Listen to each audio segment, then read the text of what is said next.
Well, Amazon, it took you long enough. I mean, everybody else with their super fast theatrical to streaming windows with their product is, I mean, I just watched The Northman and that came out in April. So, on Peacock. So, I don't know why it took so damn long for No Time to Die to hit Amazon. I've been waiting for it. You guys bought that movie studio so that you could own this stuff, and damn, that took forever. It's June. Anyway, No Time to Die just hit Amazon, so of course, I'm here to review it. I'm John Stark, also known as Mac the Movie Guy.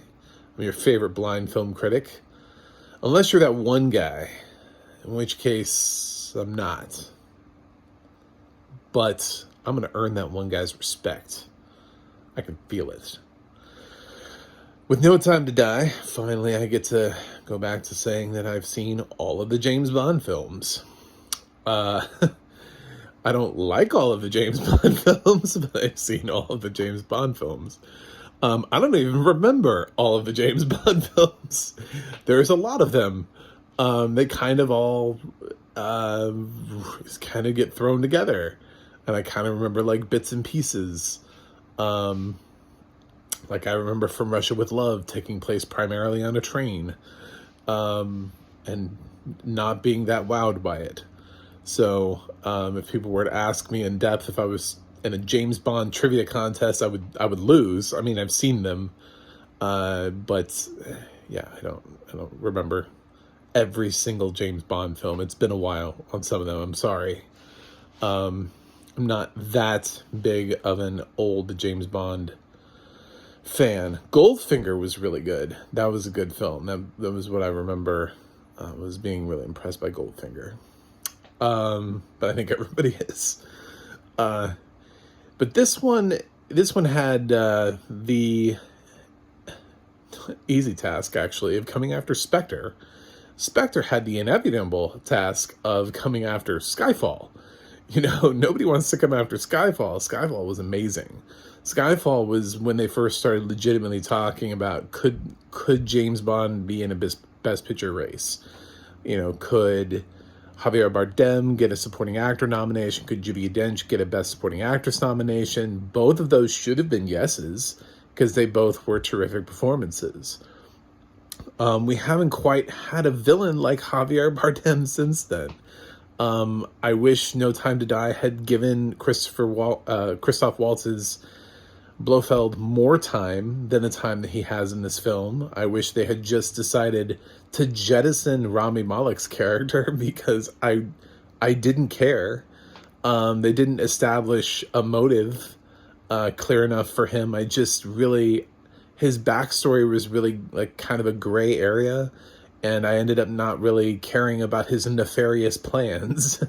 So it would have been just a lot nicer to see Blofeld, who is actually this, big epic Bond villain, be given a film in which to actually show us why Blofeld is a big epic Bond villain instead of Spectre, which was just kind of like, Blofeld, I don't know. I feel like other villains have done it better. Blofeld has definitely had better versions. So I was kind of disappointed by Spectre. To be honest, I'm a little disappointed by No Time to Die, but not nearly as much as Spectre. I think it did pull it back. They switched up the director, which was a smart move. It brought kind of a fresh take. Going into the final film with Daniel Craig, we got Cary Fukunaga, who, I recognize immediately as being, the True Detective guy. Looked him up, and I was like, he also did Beasts of No Nation. That was a good film. I haven't seen the rest of his work. He did write the script for It, the remake we had a couple years ago. That was pretty good. That was a big hit. So he's got a couple things on there, but this was definitely a nice grab for him and for the future of his career. I liked the massive presence of females in this film. I know that that's a turnoff because I've lived on social media since October, and I know people are like, women can't be Women can't be James Bond. They better not make the next James Bond female. It's like, listen, okay? They almost gave Halle Berry her own franchise for Jinx.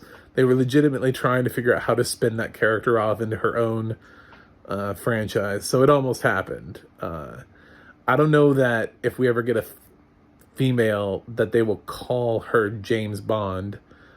James is not necessarily the most feminine name to go with. I think No Time to Die gives us a nice alternative of a character I'd love to see more of. I just don't think that Nomi is going to be... I don't see people launching onto that name as being... It doesn't quite have the same ring to it as James Bond. And at the end of the film, we do get that reminder that James Bond will return. So there's that. So if James Bond is returning, unless Nomi's going through a name change, it's probably not going to be her. But maybe she'll hang out. Maybe she'll be around. I don't know. I don't know what the next film's going to be. But yeah, this was a cool film. I was kind of surprised that Ana de Armas was getting as much push as she was for this film, considering she's not really the main Bond girl. I don't know if that's really a spoiler, but at the beginning of the film, you're going to find out really quickly which one Daniel Craig is into. You know what I'm saying? Like, it's pretty obvious from the start. Like, when you see James Bond, it's like he's got a girl. It's not Ana de Armas. Yeah, she's in the film. She didn't really make as big of an impact as I thought she would, based on how high of a billing she got, the hype for her in this.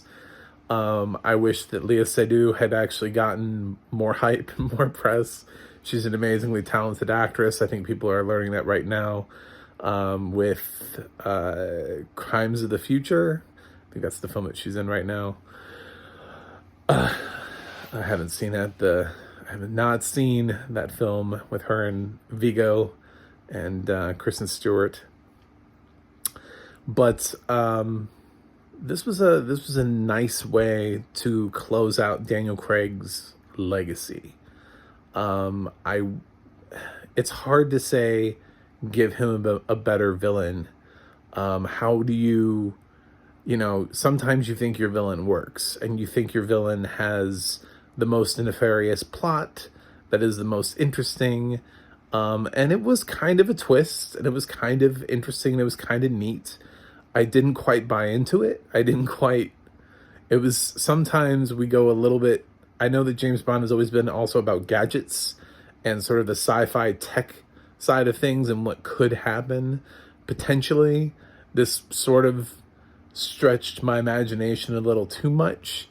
And I didn't really enjoy Rami Malek in this. It's not that I don't enjoy Rami Malek. I do enjoy Rami Malek.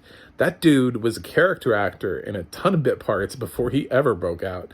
So I've been enjoying Rami Malek popping in and out of things for years, before anybody ever knew what a Rami Malek was. Yeah, he's been around for a while, but I don't know. I didn't really care for him as a villain in this. But then again, I didn't really care for Christoph Waltz in Spectre. So, I mean, I like him too. He's an amazing actor. I love Inglourious Basterds. I thought he did a great job in that. So, I don't know if Javier Bardem just set the bar and like permanently now I just keep waiting for somebody to top Javier Bardem's performance. But I know that that's an unrealistic expectation. I should be able to just analyze. It's like Christopher Nolan's Dark Knight franchise expecting somebody to pass Heath Ledger. Well, I appreciated also what happened with Bane, what Tom Hardy was able to do with Bane. I thought that was a cool interpretation. So is it necessarily better than Heath Ledger's Joker? No, but I enjoyed Bane. So that's kind of what I need. I just need somebody to be at least that interesting. to be that unique, to feel like that big of a threat. And to me, I don't think they did enough with Blofeld in Spectre and the little bit that he's in this film. And I needed more substance to Malik's character. There are a lot of characters in this film too, by the way.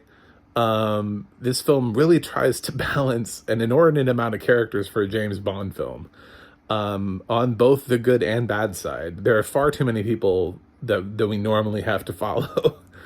We usually have our backup squad, you know, the M, the Q, the Money Penny. That's always there. But now there's like a ton of people. Like I felt like this film had a lot of main characters to follow, which I think watered down the overall storyline. And even though they ran this movie to 2 hours and 45 minutes, it kind of still didn't quite give the villain enough time. I didn't quite feel the weight of what it was that he was trying to do. So Daniel Craig gives an awesome performance. And I think overall this was a solid way to end his reign as 007. So as far as the audio description goes, this is a Jedediah Barton deluxe audio description. So yeah, it's solid. You're definitely gonna get that out of the audio description.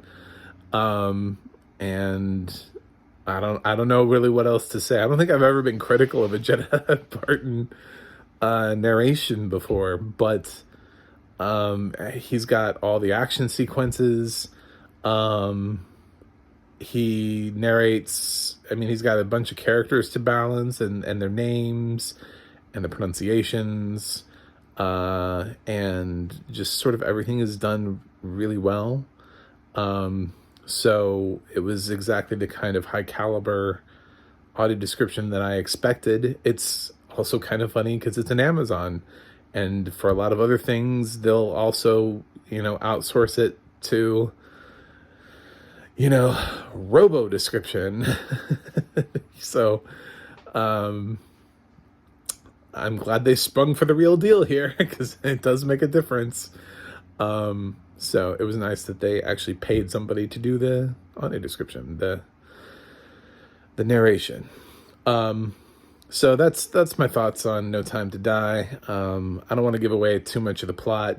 You shouldn't let somebody ruin this plot for you. The plot really is the film. I mean, there's a lot of like cool moments. There's a lot of little throwback and callbacks to things. If you are a longtime James Bond fan, there were little things that I caught that were like, oh, that usually happens in a James Bond film. I did kind of think it was funny that the film wasn't called All the Time in the World, because, man, they said that a lot in the film. I felt like at some point, this film was called All the Time in the World. And then they were like, wait a minute, we said it too many times. Now it has to be something else. Like they were like, we overdid it. Do we cut the dialogue? How do we undo this? And they're like, what about this other thing?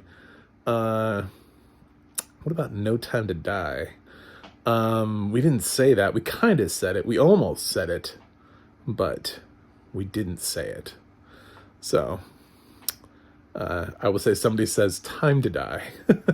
So that's how close they got to that. But yeah, man, All the Time in the World was in there a lot. And then like right as we play into the credits, there's a song, it's All the Time in the World. Just felt like that's the unofficial title for this film.